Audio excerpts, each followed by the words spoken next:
ભારતની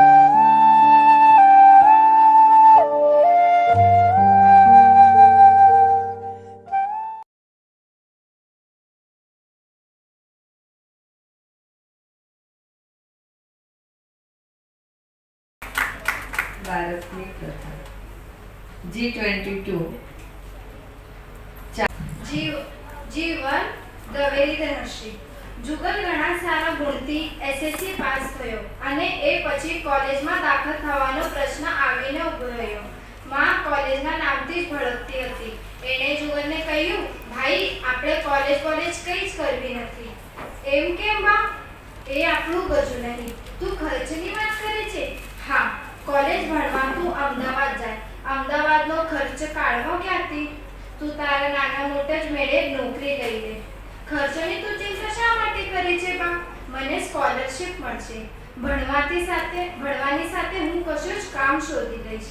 છેવટે છાપાની ફેરી કરીશ અને હોસ્ટેલના ખર્ચ માટે બાળુ કાકાએ સધિયારો આપ્યો છે. જમનાની આંખ પહોળી થઈ. તું બાળુભાઈને કાગળ લખે છે? ના બા, એમણે મારું પરિણામ જાણ્યું હશે. એમને જ સામે ચાલીને લખ્યું. હોસ્ટેલનો બધો ખર્ચો આપવાની એમણે તૈયારી બતાવી, પણ હું લેવાનો નથી. કોઈ રસ્તો નહીં હોય તો જુદી વાત, અભ્યાસ તો કરવો જ છે. તારા કપડાં લત્તાનું શું? એની એ સગવડ કરી દીધી છે. યાદ છે, જ્ઞાતિ તરફથી મળેલા પહેલા 151 રૂપિયા તે મારી પાસે જ રહેવા દીધા હતા તે રાખી મૂક્યા છે. હા, એના કપડાં લઈ લઈશ. આભાર. કિંજલ પરમાર. ત્યાર પછી પ્રાચી તૈયાર રહે.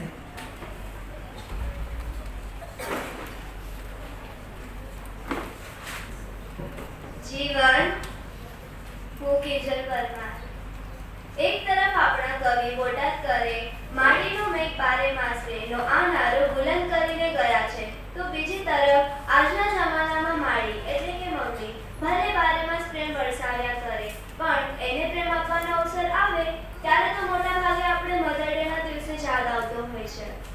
એવી જ રીતે મધર ટંગ ડે એટલે કે માતૃભાષા દિવસે મનમાં છલકાઈ આવેલા ભાષા પ્રેમ એક દિવસ પૂરતો જ સીમિત ન રહી જાય એ પણ જોવાનું રહ્યું કે નહીં.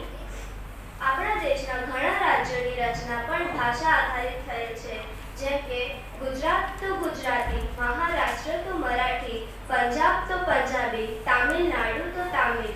અનેક ભાષકોને લાગે છે કે માતૃભાષાને મહત્વ આપવાથી તેના આવકમાં વધારો નહીં થવાનો, પરંતુ અન્ય ભાષાઓ અંગ્રેજી ભાષા શીખવાને કારણે તેને પોતાની સંપત્તિઓમાં રૂબાબમાં વધારો થશે એમ લાગે છે. પરિણામે તે પોતે અંગ્રેજી તરફ આકર્ષ્યો છે. માતૃભાષાનું મહત્વ સમજવા માટે જાણીતા સાહિત્યકાર શ્રી ગુણવંતભાઈ શાહે ખૂબ જ સાચું કહ્યું છે કે માતાના દ્રાવણ પછી ક્રમે માતૃભાષા આવે છે. યુરોપના અમુક વિસ્તારોમાં તો દુશ્મનને ખરાબમાં ખરાબ બદલો આપવી હોય તો તું તારી માતૃભાષા ભૂલી જઈશ એમ કહેવાય છે. આ બધા વચ્ચે આપણે કદાચ એમ તો નથી માંગતા થઈ ગયા ને કે આપણે તો ભાઈ ગુજરાતી, મૂળે વેપારી માણસ, ગરાક બોલે એ જ આપણી ભાષા.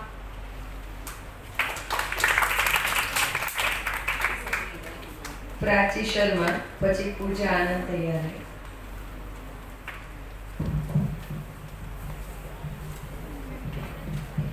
જીવન પ્રાચી શર્મા. તૂટેલા હૃદયની દવા પ્રેમ. હું એકલો જ છું, પણ તો પણ હું છું. હું બધી નથી કરી શકતો, પણ હું હજી કંઈ તો કરી શકું છું. મારા પતિ હેનોક અને મેં એક પુસ્તક લખ્યું છે, acts of kindness, how to create a kindness revolution. અમેરિકામાં બધાને આ પુસ્તક ખૂબ ગમ્યું હતું. આ વાત અમને શિકાગોની એક રેડિયો કોર્સ દરમિયાન એક અજાણ્યા પાસેથી જાણવા મળી હતી. હાય મમ્મી, શું કરે છે? સ્વીટીએ પૂછ્યું. બાજુમાં મિસિસ સ્મિથ રહે છે ને, તેમના માટે કેસર રોલ બનાવું છું, માએ કહ્યું. કેમ? 6 વર્ષની સ્વીટીએ સમજાવવા માંગ્યું. કારણ કે તેમની દીકરી ગુજરી ગઈ હોવાથી તે ઉદાસ છે, ભાંગી પડ્યા છે. આપણે તેમને સંભાળવા જોઈએ. કેમ મમ્મી? જો દીકરી, જ્યારે કોઈ બહુ ઉદાસ હોય, બહુ દુઃખી હોય, ત્યારે તેમને ખાવાનું બનાવવું કે ખાવું ગમે નહીં. આપણે ધ્યાન રાખવું જોઈએ. તેઓ હવે કદી તેમની દીકરી જોવા નહીં પામે. વહાલ કરવા નહીં પામે, મા દીકરી વચ્ચે થાય તેવી મીઠી મીઠી વાતો કરવા નહીં પામે. તું તો સમજદાર છે સુઈ, તું કંઈ કરી ન શકે એમના માટે. સુઈ ગંભીરતાથી વિચારવા લાગી. તેને થયું મિસિસ સ્મિથ માટે મારે પણ કંઈક તો કરવું જોઈએ. થોડી મિનિટ પછી મિસિસ સ્મિથનું બારણું પકડ્યું. તેમણે જોયું તો સુઈ. હાય સુઈ. તેમણે તેને આવકારી, પણ તેમાં રોજની ખુશી નહોતી.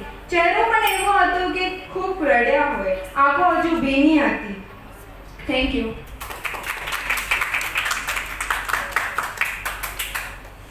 પૂજા દવે અને ત્યાર પછી G4 ગ્રુપ તૈયાર હોય. G4 જીવન પૂજા દવે. સુરત ડોશીને ખૂબ સમજાવ્યા એટલે તેમણે ગળગળા સારું તાણ ભૂરીને કાલ ધોઈ જતો. આટલું બોલતા તો ડોશી હાંફી ગયા અને ઊભા થઈ ઘર તરફ વળ્યા. છતાં જ તેઓ ભૂરીને વળગી લાગ્યા. તેના ગળા પર, મોં પર, પીઠ પર હાથ ફેરવવા લાગ્યા. સાસરા માં જે રીતે દીકરીને પંપાડે એ રીતે સુરત ડોશી ભૂરીને પંપાડી રહ્યા હતા. ભૂરી કાલ તો તું જતી રહેવાની. આટલું બોલતા તો સુરત ડોશીની આંખોમાંથી આંસુ ટપકવા લાગ્યા. ભૂરી કાંઈ સમજી ન હોય તેમ ડોશી સામે માથું હલાવવા લાગી. જાણે પૂછતી ન હોય, શું કરવા રહો છો માં? સુરત ડોશી તો રડ્યા જતા હતા. ભૂરીના દિલ પર હાથ ફેરવતા જાય અને રડતા જાય. ડોશીના હાથ ભૂરી ચાટવા લાગી. ડોશીની સામે માથું હલાવવા લાગી. એ મોંઘું પ્રાણી ડોશીની કહી રહ્યું હતું, માં હવે રડો તો મારા સમ છે. એવું તે શું કરવા જ રડ્યા જ કરો છો? એને ડોશીએ મૂંખવાણી સાંભળી હોય તેમ ભૂરીના મોં પર હાથ ફેરવતા બોલ્યા. ભૂરી, હું તને અણગી કરું છું. ભૂરી, વાઘનો માફ કરજે. હવે મળ્યા ન મળ્યા. આભાર.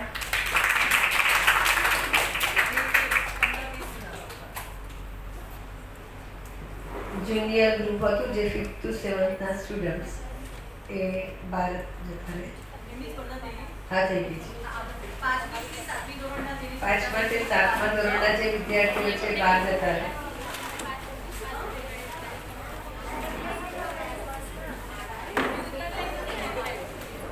ધોરણ 5 થી 7.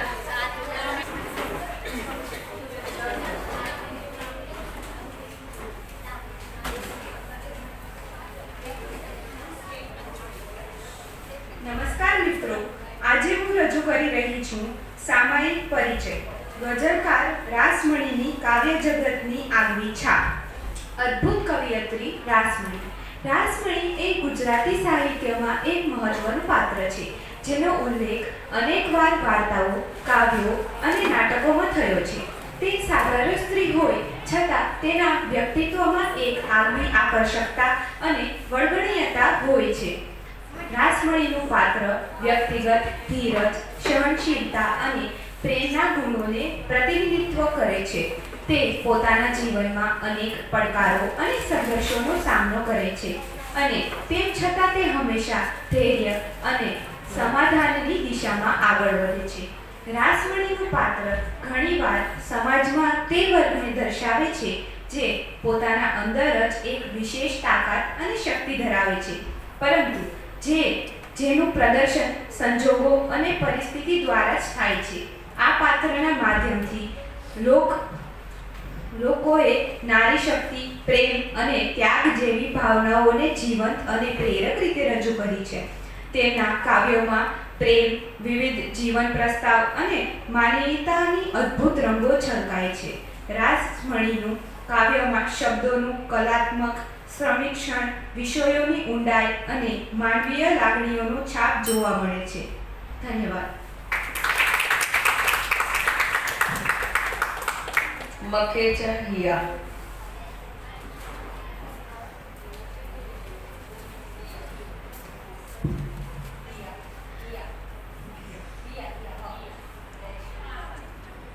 G4 શીર્ષક આપણું મગજ તિજોરી છે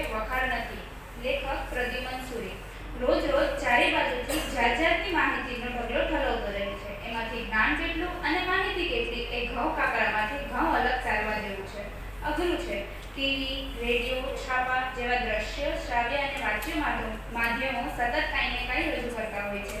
તેમાંથી ઉત્તમને જ અપનાવવું, નકામું ન સંભળવું, નકામું હોય તેની ઉપેક્ષા કરવી, જે ઉત્તમ હોય તેને મગજની તિજોરીમાં મૂકવું. કારણ કે આપણા મગજ તિજોરી છે, વખાર નથી. તિજોરીમાં શું મુકાય અને વખારમાં શું મુકાય તે તો આપણે જાણીએ જ છીએ. રત્નનું સ્થાન તિજોરીમાં અને રાખનું સ્થાન વખારમાં. રત્ન ઓછા મળે, શોધવા પડે, ક્યાંક જ મળે અને ક્યારે જ મળે, છતાં તેના જ પ્રેમી બનીએ. કોઈને કોઈ રત્ન આપણી રાહ જુએ છે, તેના તરફ એવો અભિગમ કેળવીએ અને તેના અજવાળે જીવનને ગુણ સમૃદ્ધ બનાવીએ. ધન્યવાદ.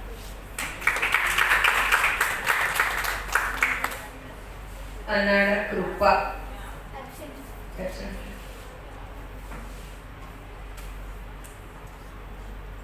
રાજપોપટ ધનવી.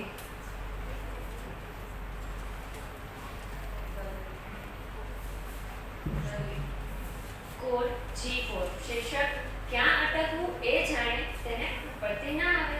લેખક પ્રદ્યુમ્ન સૂરી. કહેવાય છે કે કહેવતોમાં સદીઓનો ડહાપણ સંકળાયેલું હોય છે. આ વાત સાચી પણ છે. એકની એક કહેવત પ્રસંગ ભેદે, વ્યક્તિ ભેદે, વય ભેદે નવા નવા અર્થને પ્રગટ કરે છે, નવો નવો અર્થ બોધ કરાવે છે. મથાળા પર લખ્યું એ વાક્ય પણ કહેવતની એવી જ પંગતમાં બેસે તેવું છે. આ એક વાક્યમાં અનેકવિધ અર્થો સમાયેલા છે. સ્થળ રસોડાનું, જમવાનું ચાલતું હોય, ભોજન પણ ભાવતું હોય ત્યારે ઉપરનું વાક્ય જો યાદ આવી જાય તો ઘણી તકલીફોમાંથી ઉગરી જવાય. કારણ કે વ્યાધિ માત્રનું મૂળ રસ પ્રત્યેની આસક્તિ છે. અતિરેકથી જ રોગ થાય છે. રસ મૂલાની વ્યાધાય. સ્થળ દુકાનનું હોય કે વાત પૈસાની લેવડ દેવાની હોય, જો અટકવાની જગ્યા જાણી લીધી હોય તો મુશ્કેલી ના આવે. વાત જામી નહીં કે ઝઘડો થયો એવું કાંઈ ના થાય અને વાત વણસતા અટકી જશે. મન મંદિરમાં વિવેકનો દ્વીપ પ્રગટેલો હશે તો એના અંજવાળે જાણી શકાશે કે ક્યાં અટકવું. આવો દીવો હંમેશા પેટાવેલો રાખે. આભાર. કોટેચા રિદ્ધિ.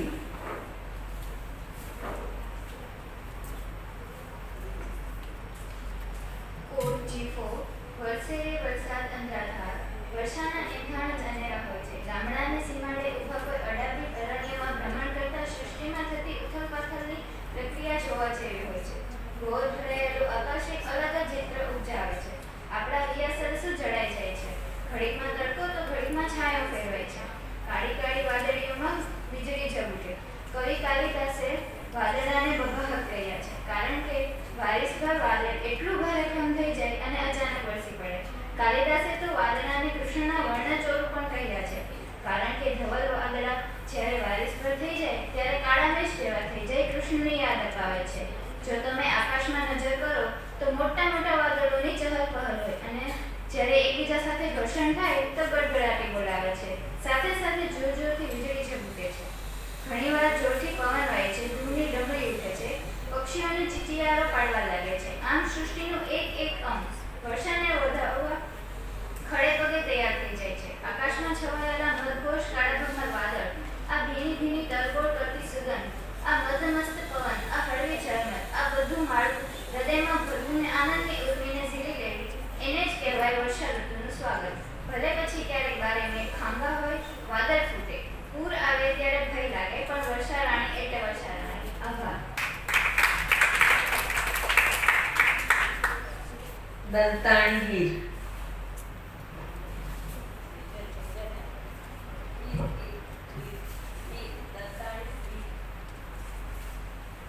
G4 શીર્ષક મહાત્મા ગાંધી સાથે વર્ધમાન. એક લેખક પરમહંસ યોગાનંદ. વર્ધમાન આપનું સ્વાગત કરીએ છીએ. મહાત્મા ગાંધીના મંત્રી શ્રી મહાદેવભાઈ દેસાઈ, મિસ બ્લેચ શ્રી રાઈટ અને મારું આ શબ્દથી ભાવભર્યું સ્વાગત કર્યું અને એમના હાથમાં કાંતેલા સૂતરના હાર અર્પણ કર્યા.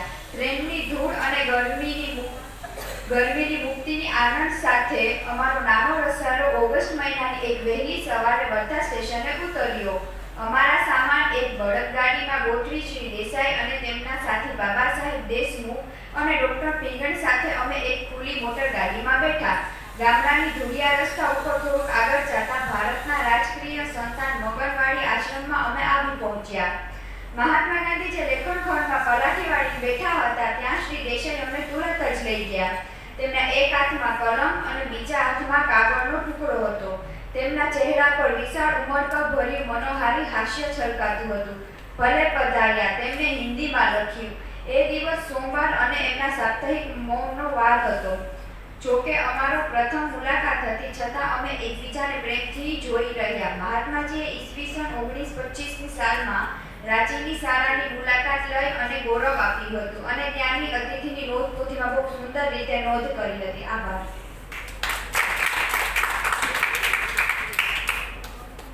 ઉગ્રેજિયાન નિશા. ત્યાર પછી G23 ગ્રુપ છે. G23 તૈયાર. G4 આકાશ અને પૃથ્વી મનુષ્ય અને પ્રકૃતિ સૌંદર્યથી ભરપૂર છે. પર્વતો, નદીઓ, વૃક્ષો, પશુ પક્ષીઓ, ઇન્દ્રધનુષ, વરસાદ આ બધામાં પરમાત્માએ કેટલા બધા રંગો પૂર્યા છે. બહારની સૃષ્ટિમાં રૂપ, રંગ, ધ્વનિ, સુગંધ, મીઠાશનો અખૂટ ખજાનો પડ્યો છે. પરંતુ એને મળવા માટે આપણે આપણી 5 ઇન્દ્રિયો સાથે મનને પણ કેળવવું પડશે. તમે ક્યારે તારાથી મળેલા આકાશ સામે નજર કરી છે? તમે સૂર્યોદય અને સૂર્યાસ્તના રંગોને મળ્યા છે? ફૂલો, વૃક્ષો સાથે દોસ્તી કરી છે? ઝરણા, નદીને કાંઠે બેસીને એનો કલકલ વહેતો નાદ સાંભળ્યો છે? પક્ષીઓના કલબલાટ પર તમારું મન ઝૂમી ઉઠ્યું છે? ચોમાસામાં ધરતીની મીઠી સુગંધ સૂંઘી છે? પહાડો પર કે વગડામાં ફર્યા હશો તો ત્યાંનું વાતાવરણ તમને સંસારની બધી ચિંતાઓથી મુક્ત કરીને કેવળ આનંદ અને આનંદ આપશે. પ્રકૃતિમાં બધા જ આપવામાં સમજ્યા છે. કોઈને કશું લેવાની અપેક્ષા નથી. માટે જ આ બધી પ્રાકૃતિક બાબતોમાં રસ લીધો હશે તો વધતી વયમાં કે બદલાતા સમયના પ્રવાહમાં ચોક્કસ ગોઠવાઈ જશો. તમને ક્યારેય એકલું નહીં લાગે. ધન્યવાદ.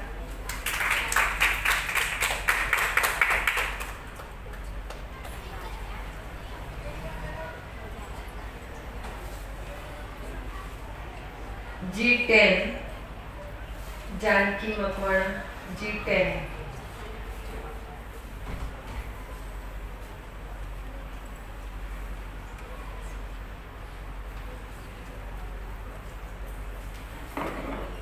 G10 जानकी मकवाणा. गाड़िया का गुण गाए जाओ.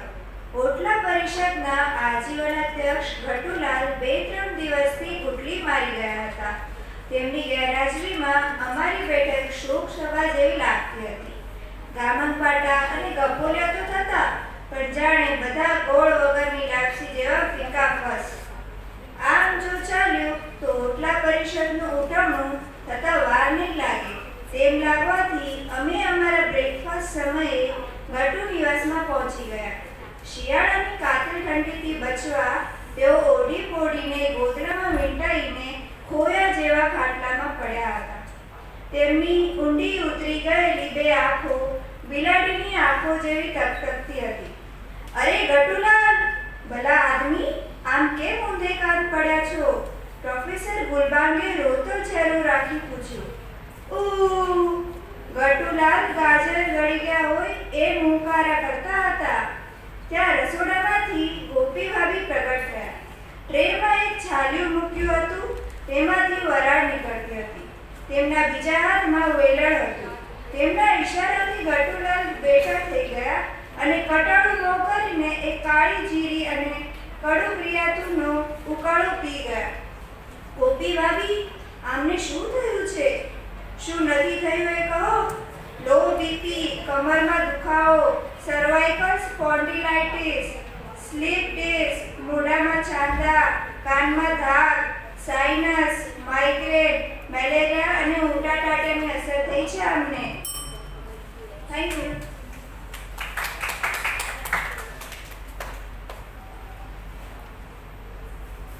G11 સુલશા કપાસ.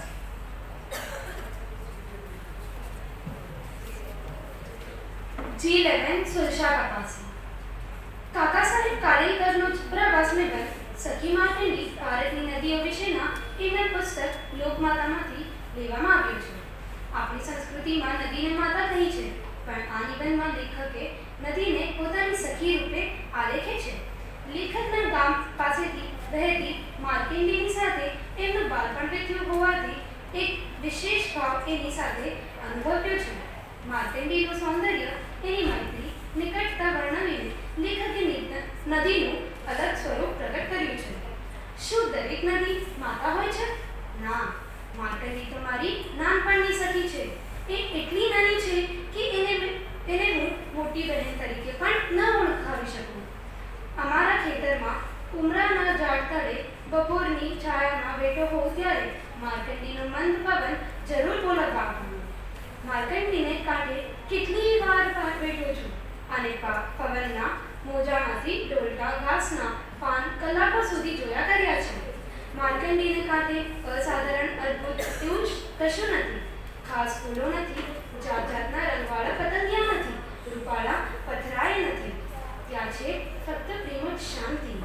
વરવાળો કહે છે કે માર્કંડેય વૈજનાથના ડુંગરમાંથી આવે છે. મને એનું મૂળ શોધવાની કદી ઈચ્છા થઈ નથી. અમારા તાલુકાનો નકશો હાથમાં આવે તો એમાં માર્કંડેયની લીટી ન શોધવું. ધન્યવાદ.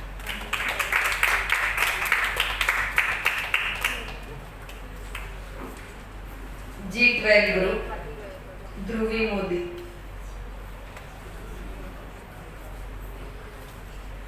G12 ધ્રુવી મોદી. એક વાત જડી છે. વૈશાખ એક એવો મહિનો છે જેમાં બધા જ પક્ષીઓ થોડાક વધારે વાચાળ બની જાય છે. એમની વાચાળતાનું રહસ્ય શું?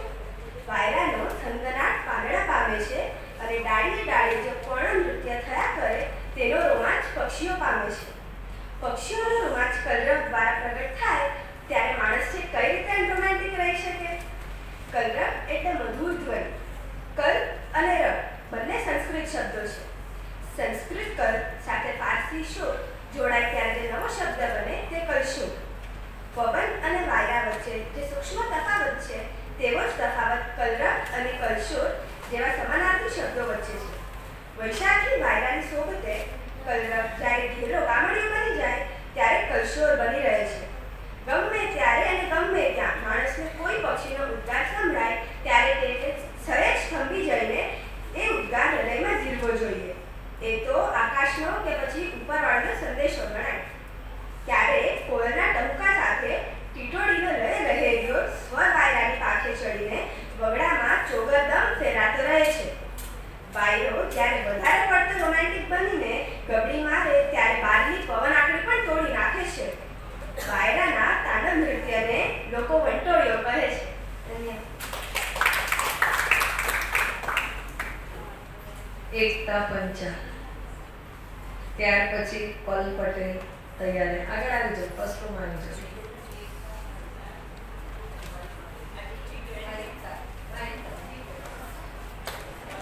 G12 એકતા પંચા. જાહેર ખબરોની જનતાને પણ જરૂર છે. જટિલ બનતી જતી વિવિધ સ્તરોની જીવન જરૂરિયાતો કેવી સુલભ છે તે જાણવાનું હાથવગું સાધન પત્રોમાં પ્રગટ થતી જાહેર ખબરો છે. પરંતુ એનું પ્રમાણ આજે ખૂબ જ વધી ગયું છે. હવે તો ઔદ્યોગિક સંકુલો જાહેર ખબરની વિશેષ સ્ફૂર્તિઓ પ્રસિદ્ધ કરાવે છે. વસ્તીના ભાવ વધ્યા છે તેથી કદાચ આપણે એને નિભાવી લઈએ, પરંતુ એટલા મોટા પ્રમાણમાં જાહેરાતો આવે તે આપણને વાચકોને ગમતું નથી. આમ છતાંય જાહેરાતો ઉત્તર આકર્ષક બનતી જાય છે. વાચકોના ચિત્ત પર તે સૂક્ષ્મ આક્રમણ કરે છે અને એમને પ્રભાવિત કરવામાં સફળ થાય છે. એ વાતનો પણ ઇનકાર થઈ શકે એમ નથી. ચિત્રો સહિત આકર્ષક રંગોમાં છપાવી જાહેરાતો ઘણાનું ધ્યાન ખેંચે છે. આવી જાહેરાતો પાછળ ઔદ્યોગિક સંકુલો વિપુલ નાણાં ખર્ચે છે. આથી છાપાઓને પણ તેમનું કહેવું માનવું પડે છે. જે હાથ ખાવા આપે તેને કરડવાનું એમને શી રીતે પોષાય? છાપામાં સમાચારોને પણ તોડી મરડી વિકૃત કરીને રજૂ કરવામાં આવે છે. વર્તમાન પત્રે જે પક્ષની કંઠી બાંધી હોય એ પક્ષને અનુકૂળ આવે એ રીતે સમાચારો પ્રસિદ્ધ કરવામાં આવે છે. એમાં અનેક જૂઠાણા પ્રગટ થાય છે. આપણા કવિ સ્વર્ગીય પ્રિયંકત માણિયારે એક કાવ્યમાં ફૂલ ગટગટાવી જવાની અને એનો નશો ચડ્યો હોવાની વાત કરી છે. આપણને વર્તમાન પત્રો ફૂલ નહીં પણ જૂઠાણા ગટગટાવી જવાની અને એના નશામાં રહેવાની ટેવ પાડે છે.